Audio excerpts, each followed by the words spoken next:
नमस्कार दोस्तों, मैं ओम प्रकाश प्रजापति। आज हम आपको ट्रू मीडिया के कार्यक्रम में एक मुलाकात में एक और ऐसी शख्सियत से रूबरू करा रहे हैं जो एक पत्रकार हैं, कहानीकार हैं, साहित्यकार हैं, समाज सेवी हैं और सीबीआई अधिकारी भी रहे हैं। आप हैं श्री देवेंद्र प्रकाश शर्मा जी। देवेंद्र प्रकाश शर्मा जी, आपका ट्रू मीडिया के कार्यक्रम में एक मुलाकात में स्वागत है।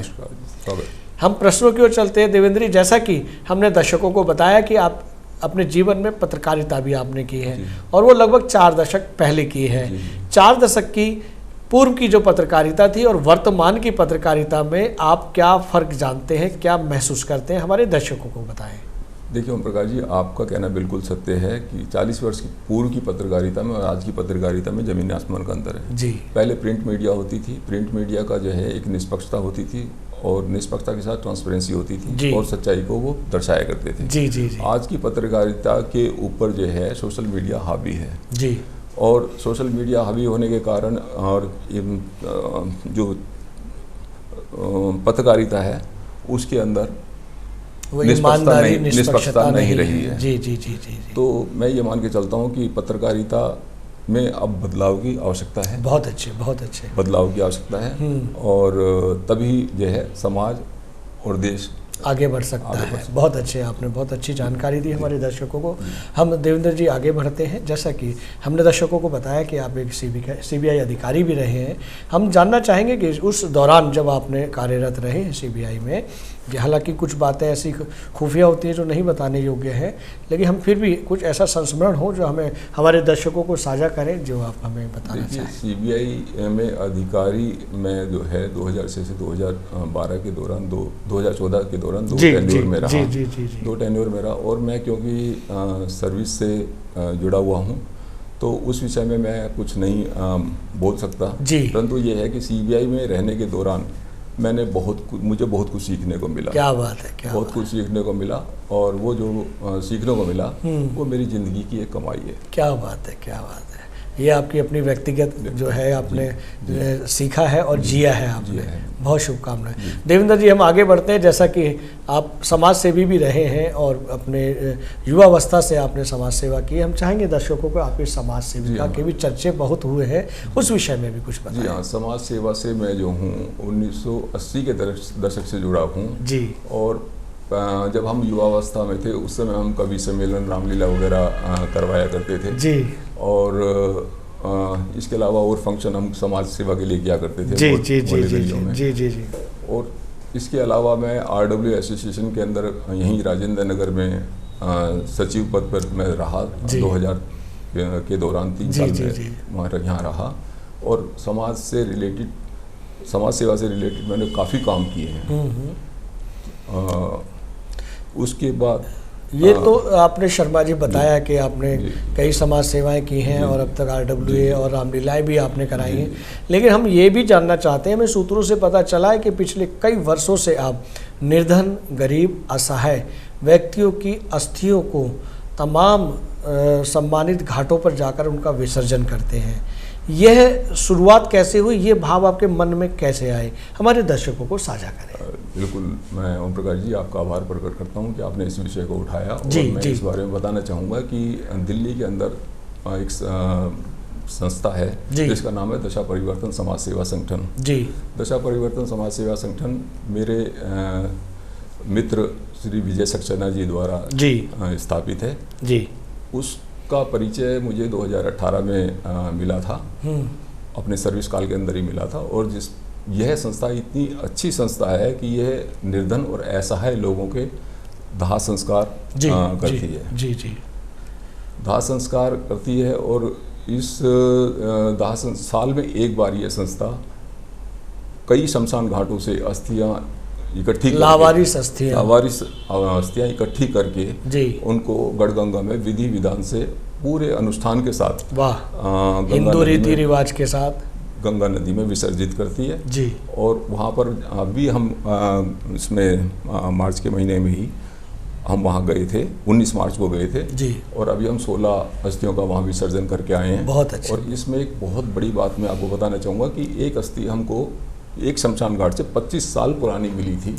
25 साल पुरानी अस्थि एक शमशान घाट पे पड़ी हुई है, जिसका हमने अस्थि विसर्जन गंगा घाट पे किया। और इनका अस्थि विसर्जन करने के बाद में हमको ऐसा लगता है कि हम समाज के लिए कुछ कर पा रहे हैं। वाह वाह वाह वाह। तो ये एक बहुत अच्छी संस्था है और मैं अपील करूंगा लोगों से कि ऐसी संस्थाओं से जुड़े वाह और समाज सेवा में अपना योगदान। क्या बात है, क्या बहुत बहुत अच्छा नेक कार्य कर रहे हैं आप संस्था के साथ जुड़कर। देवेंद्र जी, हम आगे बढ़ते हैं। जैसा कि हमने दर्शकों को बताया कि आप कहानीकार भी हैं और साहित्यकार भी हैं, हम जानना चाहेंगे कि अब तक आपकी साहित्यिक कितनी पुस्तकें प्रकाशित हो चुकी हैं?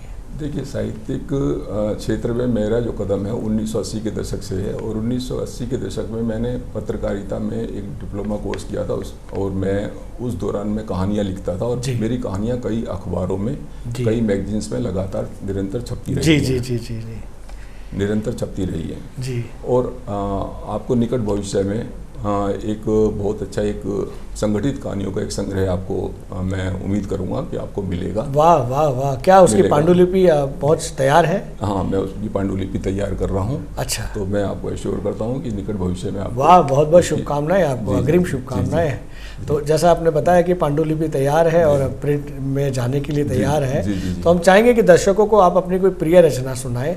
जी हाँ, वो भी आनंद ले सकते हैं आपकी रचना का। किसी जी हाँ, मैं अब छोटी मोटी कविताएं लिखने लग गया हूँ और मैं आफ्टर रिटायरमेंट के बाद मैंने कविताएं लिखनी। देखिए, आप सर्विस काल के अंदर रहते हैं और आप एक अपने सर्विस के प्रति डिवोटेड होते हैं, तो निश्चित रूप से आपको कई जगह ऐसी जॉब होता है कि आपको समय नहीं मिल पाता कि आप अपनी इच्छाओं की पूर्ति कर पाएँ। परंतु यह मेरे रिटायरमेंट के बाद थोड़ा सा संभव हुआ कि मैंने दोबारा से कलम को उठाया। मैं फिर से वही कहूँगा कि अगर जो रिटायरमेंट शब्द यूज किया जाता है, नहीं, क्या उस रिटायरमेंट की जगह हम ये कह सकते हैं कि जीवन की दूसरी पारी शुरू हुई? नहीं, पारी को कह सकते हैं कि पारी शुरू हुई, परंतु यह है कि आदमी अपनी इच्छाओं की पूर्ति जो है आफ्टर रिटायरमेंट कर सकता है। चलिए, कोई हम चाहते हैं, कोई संगीत से जुड़ जाता है, कोई समाज सेवा से जुड़ जाता है, कोई लेखन से जुड़ जाता है। जी जी जी। तो मैं इन चीज़ों से जुड़ा हुआ हूँ और मेरा एक बहुत अच्छा, हम चाहेंगे कि एक रचना हमारे दर्शकों। हाँ, मैंने अभी हाल फिलहाल भारत जो आज के युवा पीढ़ी के जो बिगड़ते संस्कार हैं जी, उनको लेकर के मैं बड़ा विचलित हूँ और उस पर मैं संस्कार पे काफ़ी कुछ बोलना भी चाहता हूँ, बोलता भी हूँ कि आज का जो हमारा युवा वर्ग है जी भटक रहा है, वो भटक रहा है जी। तो जैसे उसके ही परिणाम ये है कि दुनिया भर के श्रद्धा कांड हुआ, नीति कांड हुआ, कांड हुआ, तो ये हमारे उभर करके आ रहे हैं। तो मैं युवा वर्ग के लिए एक थोड़ा सा एक संदेश के रूप में मैंने 2 लाइन लिखी है। स्वागत है आप। 2 लाइन लिखी है जी जी, स्वागत है। मैं उसको सुनाना चाहूँगा। जी जी, स्वागत है। पहनकर एक मुखौटा और खुद गर्म लिबास, ये श्रद्धा कांड के ऊपर मैंने लिखा है। सर्दियों के समय का ये घटना थी। पहनकर एक मुखौटा और खुद गर्म लिबास, मत रख उस मासूम कली को फ्रिज में, कुछ तो सोच क्या तूने अपने लिए दोजख को चुना होगा। लेकर हवस की सोच मत बदनाम कर वफाए मोहब्बत को, खा खौफ अपने अल्लाह रसूल से जिसने जरूर मेरे राधा कृष्ण को सुना होगा। क्या बात है, क्या बात है। सुनो श्रद्धा, सुनो श्रद्धा, मुझे दुख है तेरी जिंदगी इसरे जाने की। वाह। पर क्या जरूरी था हाड़ मांस पर खाल लपेटे उस दानव पर रीछ जाने की। वाह वाह, मार्मिक ऐसा, बहुत मार्मिक ऐसा। थी पढ़ी लिखी कुछ तो किरण शेखावत और नीरज भनोट को भी पढ़ लेती, या फिर अपने मानस में कल्पना चावला या मैरी कॉम को ही धर लेती। क्या बात है, क्या उदाहरण है, क्या प्रयोग है ऐसा। अरे सोच लेती मदर टेरेसा के देश में अरुणधति और मेघा पाटिकर की तरह समाज के कुछ काम आने की। सुनो श्रद्धा, मुझे दुख है तेरी जिंदगी इसरे जाने की, पर क्या जरूरी था हाड़ मांस पर खाल लपेटे उस दानों पर रीछ जाने की। बहुत बढ़िया, बहुत बढ़िया। राधा मीरा और पद्मनी के प्रेम त्याग की धरा पर, राधा मीरा और पद्मनी के प्रेम त्याग की धरा पर उस पर ये कैसा तेरा प्यार बरस गया कि एक कुंवारी कन्या का विधुर पिता दूर अपनी 2 रोटी को भी तरस गया। क्या बात है, क्या जाना ही था दूर कहीं तो करती कोशिश फोगाट बेटियों जैसे मेडल लाने की। वाह। सुनो श्रद्धा, सुनो श्रद्धा, मुझे दुख है तेरी जिंदगी इस तरह जाने की। क्या बात है, क्या जरूरी था हाड़ मांस पर खाल लपेटे उस दानों पर रीछ जाने की। बहुत बढ़िया। प्रकाश जी, ये कहा थोड़ी सी लंबी है जी जी, और अभी मैं आपको मंच पे इसको जी जी जरूर स्वागत है। तो मेरा आज के युवा वर्ग को ये है, देखिए मैं प्रेम विवाह या उसके विरुद्ध नहीं हूँ, परंतु जो आज ये लिव इन रिलेशनशिप और ये सब चल रहा है, इसके दुष्परिणाम सामने दिख रहे हैं, आ रहे हैं। तो हम चाहेंगे देवेंद्र जी के चलते चलते अंतिम प्रश्न में कि आप हमारे देश के युवा साथियों को क्या संदेश देना चाहेंगे। देखिए, मैं युवा साथियों को मैं यही कहना चाहूँगा कि आज के संस्कार जो हमारे संस्कार हैं उनको फॉलो करना चाहिए, भारतीय संस्कारों को, भारतीय संस्कृति को फॉलो करें। वाह। और माता पिता को मैं भगवान की जगह रखता हूँ, बिल्कुल भगवान की जगह रखता हूँ कि भगवान, हमारे माता पिता ही भगवान है और जो हमारे माता पिता हमारे लिए करते हैं वो सर्वश्रेष्ठ होता है। बिल्कुल सही कहा आपने। तो बेहतर है कि हम अपने बच्चों को तो चाहते हैं कि हमारे अच्छे अच्छे संस्कार हमारे बच्चों में रहें, परंतु हम जो है संस्कार से विमुख होते जा रहे हैं। जी जी जी, जी। उसका कारण उसका दोष माँ बाप को मिलता है, पर माँ बाप उसके दोषी नहीं है, उसके दोषी जो है संगत है जी। और संगत में आचरण बिगड़ता है, आचरण से संस्कार बिगड़ते हैं। वाह वाह। तो मेरी अपने आज की युवा पीढ़ी से ये रिक्वेस्ट है, यही प्रार्थना है कि संस्कारों में रहें और ये जो बढ़ते हुए वृद्धाश्रम हैं इन पे ताकि रोक लगे। जी जी जी, बहुत अच्छे। अपनी संस्कृति और अपने समाज को, संस्कृति को और संस्कारों को एकजुट बना के रखें, उन्हीं में जिएं। और ख़ास तौर पे मैं महिलाओं से रिक्वेस्ट करूंगा कि अपनी बच्चियों को वो किचन जैसी जगह पे ज़्यादा समय दें, ज़्यादा समय दिलाएं। जी जी और जी, उनको बताएं ताकि उनको बाद में उनकी शादी के बाद लगातार गाइड ना करना पड़े। बहुत अच्छे, बहुत अच्छे। बेहतर ये है कि हमारे बच्चों को संस्कार के अंदर रहना चाहिए, यही मेरी समझ। बहुत अच्छे।